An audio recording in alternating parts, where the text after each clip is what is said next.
Welcome to the Elven Law channel. Thank you for joining us.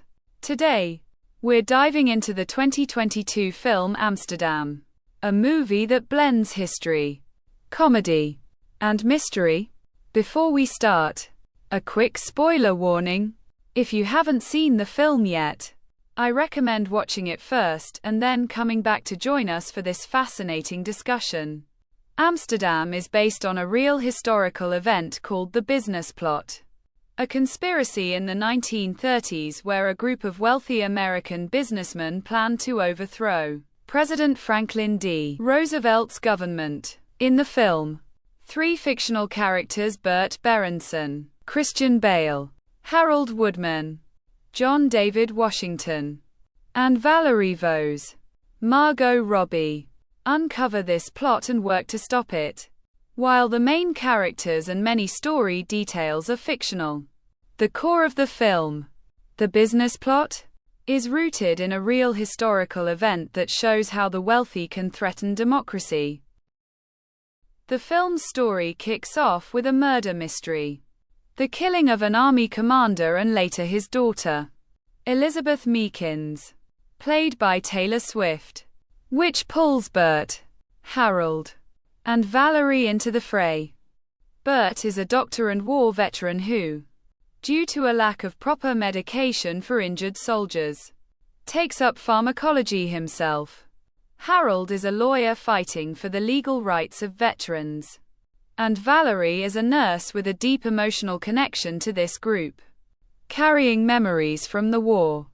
These three, who represent the middle and working classes, find themselves accused of murder and must rely on powerful figures to clear their names and gather evidence. This is where the film delivers a bitter jab at democratic systems.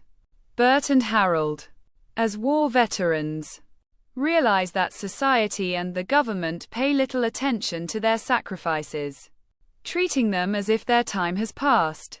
Valerie constantly warns them that challenging a corrupt system comes at a heavy cost, but they persist in their pursuit of the truth. The story gets painful when we realize that much of what the film presents as fiction feels all too real in our world today.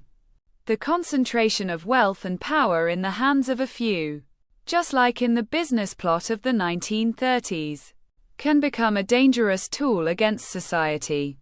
In the film, the wealthy try to establish an authoritarian regime, and we see similar patterns today in different forms democratic systems, despite their transparent appearance, sometimes serve the interests of the rich through hidden tools like media, lobbying, or economic policies, often ignoring the rights of the less privileged. Media plays a huge role in this dynamic. In the film, when the famous general, played by Robert De Niro, prepares to expose the businessman's plot, he's warned that if he doesn't follow their script, the media will smear and destroy him. This is exactly what we see today. Media can turn heroes into villains, distort facts, and prevent the growth of public awareness. In the real world, powerful groups use media to shape public opinion or hide critical issues, making democracy more fragile. Comparing to today, Amsterdam reminds us that the concentration of wealth and power has always been a threat to democracy.